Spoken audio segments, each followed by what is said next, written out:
On an evening a few days before Thanksgiving in 2009, a husband and wife went to drop off a pie at a family member's house in the small mountain city of Payson, Utah.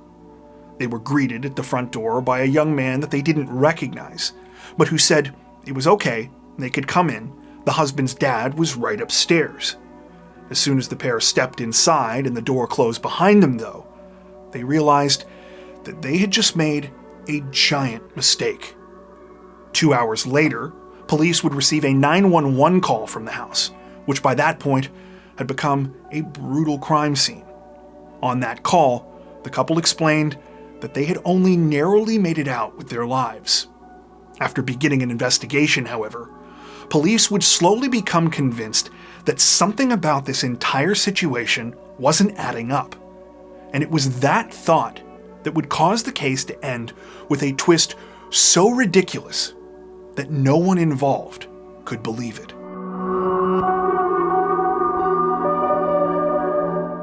If there was one thing that everyone knew about Kay Mortensen, it was that he believed in being prepared. The 70-year-old had spent his whole life making sure he was in what he considered to be the best position possible, whether that was financially, mentally, spiritually, or otherwise. As a young man, Kay decided to leave his family farm in small-town Utah and pursue higher education. He would end up with multiple degrees, including a PhD in metallurgy, working a few years before realizing that academia was where he truly belonged. He took a job at Brigham Young University, where he taught a number of different courses, most notably mechanical engineering. Despite creating a life for himself that was very different than the one that he knew growing up, Kay never forgot his agricultural roots. He continued to grow crops and raise livestock in his spare time, and one of the things that he was best known for as a professor was his colorful stories where he'd relate concepts he was teaching in his classes to experiences and lessons he'd learned back on the farm. One of those lessons was apparently frugality, which over the years helped him to amass a small fortune. While Kay certainly enjoyed his success, the things he valued most in life were his convictions. Those who knew him said that he never had an opinion he didn't express, whether it was about the subjects he taught, the political issues of the day, or the religious scriptures that he intensely studied as a devout Mormon. Basically, when Kay believed in something, he went all in. Perhaps the best example of this was just how far Kay took his philosophy of preparedness. After purchasing his home in the city of Payson, he began to construct a large bunker on the property that was essentially his insurance plan for nuclear Armageddon. Over many years, he filled the bunker with food, water, medicine, and any other supplies he would need for the end of the world. Oh yeah, and guns. Plenty of guns. Self-defense in general was what you might call one of the pillars of Kay's preparedness strategy. In addition to the huge cache of weapons in the bunker, he kept firearms in almost every room of his house, as well as all of his cars. As you might imagine, Kay was a bit of a character, and his strong personality and uncompromising nature definitely weren't for everyone. However, if there was one person who could occasionally change his mind, it was his wife, Darla. Kay and Darla met later in life after they had both raised separate families. Despite this, the bond between them was so strong that if you didn't already know, you would have thought that they'd been together forever. The pair were married in 2007, around the same time that Kay finally retired from teaching after well over 3 decades. Very much in love, and with more money than they would ever need. It seemed like Kay and Darla had nothing but happiness to look forward to from here on out. And for a while at least, this was the case. Sadly, all of that would come to an end one terrifying fall night, roughly 2 years later. You see, though Kay Mortensen had done everything he could to protect himself from the dangers of the outside world, the one thing he hadn't considered was that the real threat would be one he would willingly invite into his home.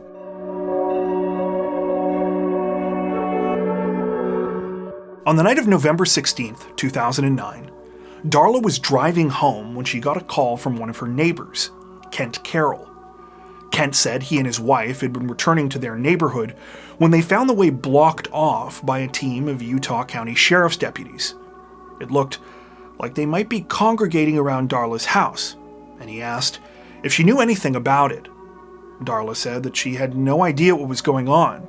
She had been in Salt Lake County visiting her daughter, and was only now just getting off the highway. When Darla arrived in the area just minutes later, she found the canyon road leading to her property closed off just as Ken had described. Not only that, but police were definitely at her house. While it was obvious something bad had happened, Darla's first thought was of her husband and his massive stash of guns. She thought that Kay had shot someone, possibly a trespasser. It wouldn't be the first time something like this had happened. A couple years back, he had shot a dog on their property after a lengthy dispute with both the owner and local animal control officers. However, as Darla spoke with Utah County investigators, she learned that the truth was worse than she ever could have imagined. Not only was her husband dead, he had been murdered in what appeared to be a brutal and targeted home invasion. Detectives explained that Kay wasn't the only victim either. His eldest son, Roger Mortensen, and Roger's wife, Pam, had been held captive by the people responsible and had nearly ended up dead themselves. By some miracle, they had managed to come out physically unharmed and had called 911 immediately afterwards. What's the emergency? We came up to visit my father. We were held hostage. Who held you hostage? We don't know. When police arrived at the scene that night, Roger and Pam were waiting for them at the front door. The story they told officers was nothing short of a real-life nightmare. The couple said that it had all started earlier that day when Pam received a pecan pie as a gift from a coworker. Knowing that this was one of her father-in-law's favorite desserts, Pam suggested to Roger that they take it over to Kay's house later as a little pre-Thanksgiving treat. The pair only lived about a mile away, and Roger was close with his dad, so drop-ins like this were a pretty frequent occurrence. It was supposed to be a quick trip, or at least that was the plan anyway. When Roger and Pam pulled up to the house that evening, they saw a car on the driveway that they didn't recognize. In retrospect, this was the first sign that something wasn't right. However, at the time, they said it didn't seem like anything to worry about. What was far more surprising was when the couple knocked at the front door, and a few moments later, they were greeted by a young man that they didn't recognize. Though this man was a complete stranger to them, once again, it didn't immediately trigger alarm bells, as he seemed perfectly friendly and acted like he was supposed to be there. The man invited them inside, saying that Kay was right upstairs. The moment Roger and Pam actually stepped into the house, though, the entire situation abruptly turned on its head. As they heard the door close behind them, a second man came walking down the stairs towards them. He was holding a gun in one of his hands and said, "I'm sorry, but you're in the wrong place at the wrong time." The couple pleaded with the men to just let them leave, but they said that wasn't an option. Instead, they were marched into the living room at gunpoint, where they were told to get on the floor before their wrists and ankles were bound with zip ties. At this point, Pam and Roger said they were extremely terrified, but at the same time, they hadn't forgotten about Kay. They demanded to know where he was and what had happened to him. The men replied that he was upstairs and restrained in a similar way, but that really, it didn't matter. All of them would have to be killed anyway, because they had seen the men's faces. A few seconds later, they left the room. Convinced they were mere moments from death, the couple told police they knew they needed a miracle. Pam said she found some comfort in a picture of Christ that was hanging on the living room wall, and eventually she and Roger began to pray together. After what felt like an eternity, the unknown men came back into the living room where Pam and Roger were still praying. The men told them to continue with the prayers, before revealing that they had decided to let them live. They said that they still wanted a bit of an insurance policy, so they took Roger's driver's license, saying, "We know where you live." They threatened that if the couple gave authorities too much information, they would be back to finish what they had started. With that, they left the house. Not sure if their captors were really gone or not, Roger and Pam said that they had waited a while before trying to escape from their zip ties. Eventually, Pam managed to free her hands, using a knife from Roger's pocket to cut off the rest of their restraints. They ran to the window and confirmed that the unknown car they had seen on the driveway was gone, at which point Pam dialed 911 while Roger went to look for his dad. It wasn't long before he ran back downstairs and interrupted the phone call to report what he had found. Hello? Hi, we have the police on the way to help you there. You sure your dad's cold to the touch? Yes, leaned over, face forward, and bathtub with both legs. Roger would go on to tell police that after going to search for his dad, he had stumbled across a gruesome crime scene in the bathroom at the top of the stairs. Inside, Kay was slumped over his bathtub. His wrists had been bound with zip ties, and his throat had been cut with a kitchen knife. The injuries were brutal. There were at least 5 distinct wounds to his throat. It would later be determined that any one of them could have been fatal on its own. After hearing Roger and Pam's story, police had shut down the canyon road leading to Kay and Darla's house, beginning a search of the area on the off chance that the suspects were still nearby. Unfortunately, this was unsuccessful. The effort was further limited by the vague descriptions of the killers that the couple provided. Though they hadn't been wearing disguises, all Roger and Pam could really remember about them was that they were relatively young, clean-cut, and had dark hair. In the meantime, authorities began to process the actual crime scene, hoping to reveal further clues. To their frustration, though, there wasn't much. Almost all of the physical evidence in the bathroom would come back as a match to Kay Mortensen, with the exception of a single fingerprint belonging to Roger on the wall. Even the murder weapon, which had been left at the scene, failed to produce anything that might identify the killers. The most that detectives could say was that based on the level of brutality, the crime appeared to have been very personal. This made sense, since there were no signs of forced entry or a struggle at the house, and as anyone who knew Kay was aware, he never would have let a stranger inside without putting up a fight. With all signs pointing to the fact that Kay knew his killer, the next obvious questions were who could have wanted him dead, and for what reason. The house didn't seem to have the answers police were looking for, but as it turned out, there was still one place left to search.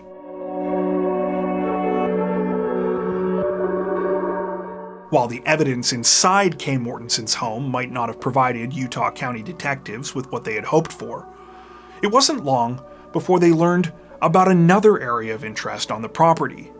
That area, of course, was the concrete bunker where their victim had spent years stockpiling everything from food and water to weapons and ammunition. Before police could even reach the bunker, they found evidence suggesting that someone had been out there quite recently. It had snowed that evening, but the path leading there had been completely swept. It seemed that the killers had quite literally covered their tracks. When police arrived at the actual structure, they found that it had been left open and unlocked. Inside, it was obvious that several areas where the guns were kept had been disturbed. A couple were found lying on the ground, and other shelves had been stripped bare.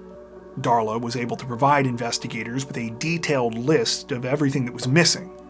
Sure enough, a number of rare and expensive rifles were gone. There was no question that the stolen guns would have been valuable enough to kill for. But given how security conscious Kay was, detectives wondered how many people even knew that they were kept there. Darla said she wasn't sure, but that the list was probably pretty short. Finally, this was a piece of information authorities could really use, and it would lead them to their first suspect, a man named Michael Kipp. Michael was a friend and former student of Kay's, and it just so happened that the pair of them had met up for lunch earlier that same day. Police also learned that Kay had recently given Michael a $25,000 loan to help out with his struggling business. That wasn't all. As collateral for the loan, Michael had given Kay a bunch of his rifles to hold onto.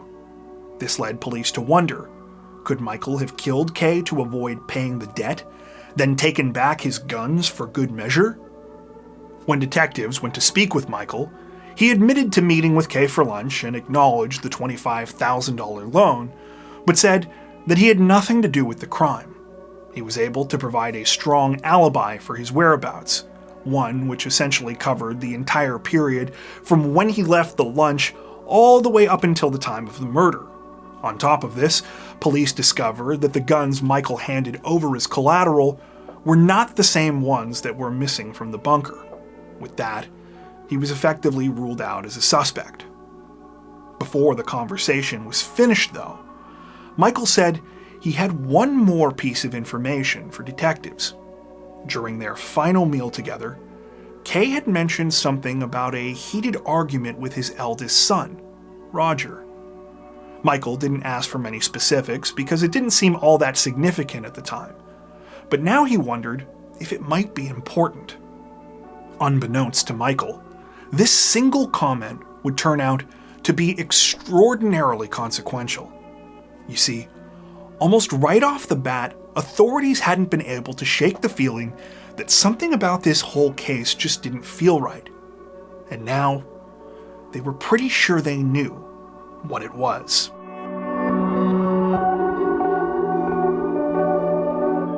After following up on some additional leads that proved to be dead ends, detectives with the Utah County Sheriff's Office once again reached out to Roger and Pam Mortensen. They asked them to do a more detailed walkthrough of the crime scene, during which they recorded everything so they could get a better idea of how it had all unfolded from their perspectives. Pam and Roger agreed, repeating the main points of their story. They walked inside, they were greeted by a stranger, and the next thing they knew, they were being held at gunpoint. I had this door opened because I knocked on the wooden door. I didn't ring the doorbell. And I said, "Is Kay here?" They proceeded to say he is and said he was upstairs, and they let us in. The other guy shut the door. I turned around and looked. Somebody was walking down the stairs with a gun in their hand. He pointed at us and said, "You're here at the wrong time. Put out your hands." They told my wife to get on her knees, and they cable tied her ankles together. He had me put my legs forward like that, and he cable tied my ankles together. I took the knife and I cut my wire tie, and I cut my wife's wire tie. I said, "Stay here, I'll see if their car is gone." And I got up and I walked up these steps. I looked out the window to where the vehicle was parked, and it was now gone. I walked up this short flight of stairs to the first door.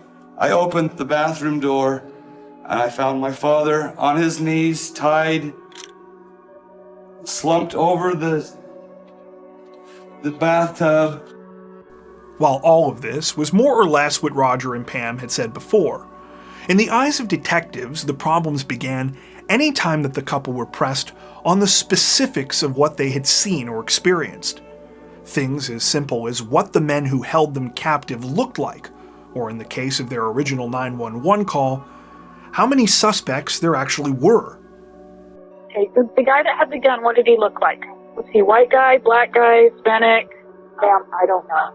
How many were there? How many guys were there? There could have been Were they white, black, Hispanic? 2 white. 3 white males. Okay, but how? 2 white now. 2 white males?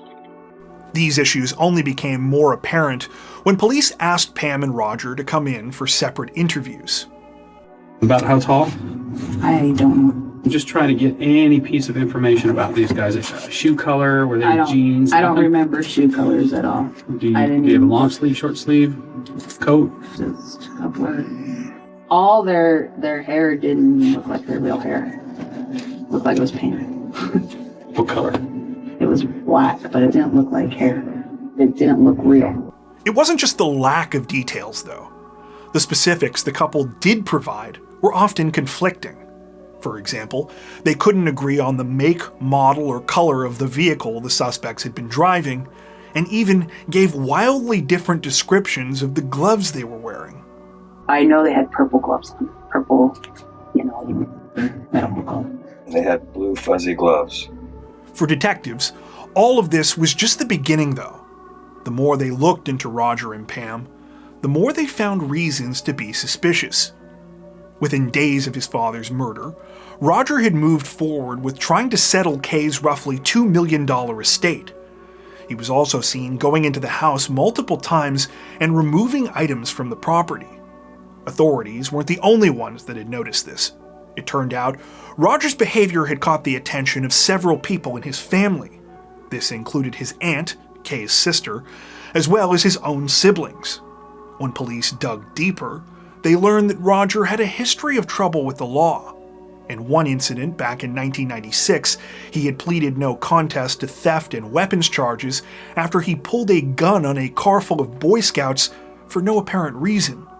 On top of this, Roger was unemployed and had been on disability for years, with detectives discovering he and Pam were behind on their mortgage payments. While Roger wouldn't be entitled to all of his father's money, there was no denying that his death had put him in a much better financial situation. There was one final thing that stuck out to detectives, though. Something that had crossed their minds during the initial investigation, but which they hadn't really taken that seriously until all of these other suspicious details had emerged. It was the fact that Roger and Pam were even still alive. Given the gruesome nature of Kay's murder, it was obvious that whoever was responsible was capable of incredible violence. Why then would these same people leave 2 witnesses alive and risk getting caught when they had gone to such elaborate lengths not to leave behind any other evidence of the crime? At this point, police could think of only one explanation. Roger and Pam had never been victims. They were the ones who had killed Kay, and they had staged the hostage situation as an elaborate cover-up.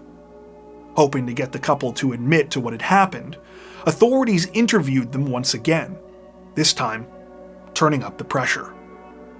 I'm telling you right now, everything is happening is pointing at you and partially at your wife. I would hate to see her cook for this.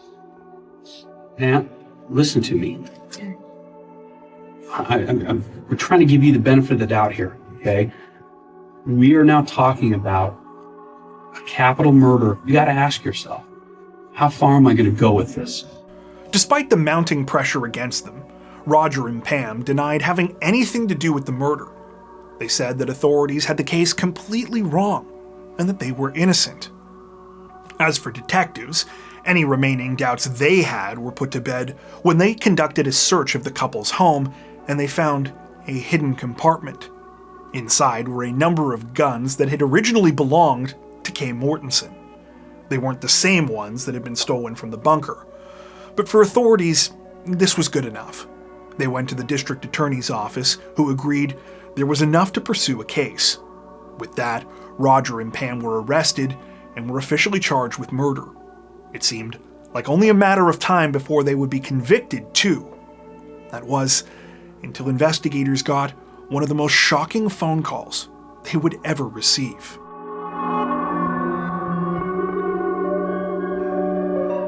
In early December of 2010, so more than a year after Kay Mortensen's murder, detectives with the Utah County Sheriff's Office received a call out of the blue from a woman named Rachel. Rachel said that she desperately needed to speak with them, as she had information about a murder case, one where she claimed authorities were about to make a huge mistake. Rachel went on to explain that she knew for a fact that Roger and Pam Mortensen were innocent. Not only that, but she knew who was really responsible for Kay's murder. Understandably, investigators were pretty skeptical. However, as Rachel continued talking, their jaws began to drop. She was able to recount details about the crime that had never been revealed to the public. This included the fact that Kay hadn't just suffered injuries to his throat, he had also been stabbed once in the back of the neck.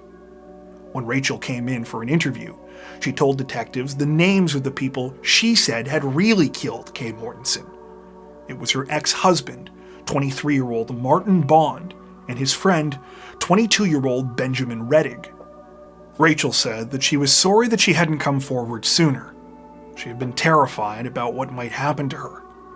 But after months of seeing Pam and Roger's names getting dragged through the mud in the media, and knowing that they could be facing life in prison, her conscience finally got the better of her. I've just been blocking it out like it didn't happen. And then I just watched the news and these people are gonna go to jail, prison, probably life sentence. It turned out that Martin Bond had pretty much told Rachel everything about what had happened at Kay's house that night. She was able to recount step by step how the crime had unfolded. They pulled out their guns and told him to put zip ties on. He said that he wasn't willing at first, but he eventually just said that they took him to the bathroom and bent him over the tub. He said that right after that they heard their doorbell ring, and it was the two. In addition to providing detectives with details about the crime, Rachel was also able to tell them where they could find Kay's guns. The actual missing guns that had been taken from the bunker. She led them to a park where some of the weapons had been buried, which were able to be recovered. The rest were found at Martin Bond's house when the place was searched, and he was arrested. Evidence wasn't just found with Bond, though. When authorities arrested Benjamin Rettig, police discovered that he was still in possession of Roger Mortensen's driver's license. Detectives were completely stunned. Everything Roger and Pam had been telling them from the beginning was true. By this point, the couple had been in jail for nearly 5 months, and almost everyone, including members of their own families, had turned against them. People like Darla, who had initially been one of their biggest defenders, had eventually started to question whether they had done it, and Roger and Pam had been forced to get public defenders after his siblings refused to help pay for his legal defense. Even Roger and Pam's own lawyers said the situation didn't look very good. Following Bond and Rettig's arrest, Pam and Roger were released, and the charges against them were dropped. The final pieces of the puzzle fell into place when investigators learned that Bond's father had been an old friend of Kay Mortensen's. Bond had actually been to the house several times, and so he knew about his large collection of expensive guns and his bunker. It also explained why Kay had willingly let the men in when they showed up at his home that fateful night. While neither man would admit to the actual murder, predictably, both wanted credit for the decision to let Roger and Pam live after holding them captive. For what it's worth, detectives believed that Bond was the actual mastermind. He was the one who knew Kay, and he had also spent time in the military. Those who knew him told police that he was obsessed with killing and always wanted to be a sniper, though the guns were definitely part of the motive for Bond. Disturbingly, it's alleged that most of it was simply about the thrill of committing the crime. When all was said and done, Benjamin Rettig ended up pleading guilty to aggravated kidnapping and murder and was sentenced to 25 years to life. Bond opted to go to trial, where he was convicted of burglary, kidnapping, and murder and sentenced to life without parole. Roger and Pam were key witnesses during the trial. Understandably, there were quite a few people who owed the couple apologies when everything was over.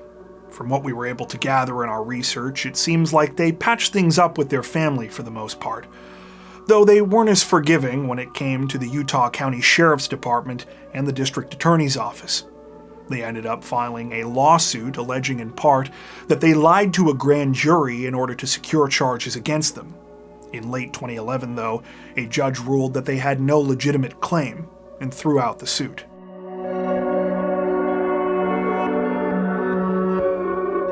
This is one of those cases where there's so much to cover and so much to say that it's been a real challenge trying to distill everything down into something that's a digestible length while still feeling like we're doing the story justice. That being said, if there's maybe one simple lesson that I think might be worth taking away from all of this, it's the importance of remaining open-minded, even when it seems like everything appears to be pointing one way. There's a reason that we told you this story in the way that we did, and it's to illustrate how easy, if not understandable, it can be for people to fall into this way of thinking, even when they might have the best of intentions. The truth is that most of the so-called evidence that made Roger and Pam look guilty actually had perfectly reasonable alternative explanations. How you see it, though, depends entirely on the framing. Take the seeming discrepancies in their stories. Sure, this could be a sign that they were fabricating details, or it could simply be a manifestation of shock. There's hundreds, if not thousands, of sources out there that cover this phenomenon in great detail, but suffice it to say, our memories are not nearly as great as we think they are, especially when they're under immense stress. Personally, if I had a gun in my face and I thought I was about to die, I don't know if I'd be looking at the shooter's gloves either. Keep in mind, too, that Roger and Pam were actively threatened by the killers who now knew their personal details, so they might also have just been scared to reveal what they knew. In terms of Roger trying to settle the will really quickly after his father's death, yeah, I think you could argue he didn't do himself any favors there. But as we've discussed many times on this channel before, everyone's response to grief and trauma is different. I've probably gone on for too long already, so I'll just say this one last thing. I'm grateful that in this case the right thing happened in the end, but it's easy to see how this could have turned out with two innocent people spending the rest of their lives in prison. And that's something that should make all of us stop and think. Before we wrap up, we'd like to take a second to give a huge shout out to everyone who has made it this far into the video. Seriously, thank you so much for watching. If you found today's upload interesting and informative, we'd be honored if you'd consider liking and subscribing, as well as hitting the notification bell and selecting all notifications to stay up to date with our latest releases. If you're looking for additional ways to help support the channel, we'd love to have you join us over on Patreon. Patrons get ad-free and early access to all of our content, as well as 4 additional stories per week for each of our Crimes of the Week and Crimes of the Week International videos. You can learn more at patreon.com/crimezone, where you'll also find some of the fine folks whose names are currently on screen. All that being said, we understand that not everyone has the means to support financially, and that's totally okay. We appreciate every like, sub, share, and comment that you send our way. Once again, thanks so much everyone, and take care.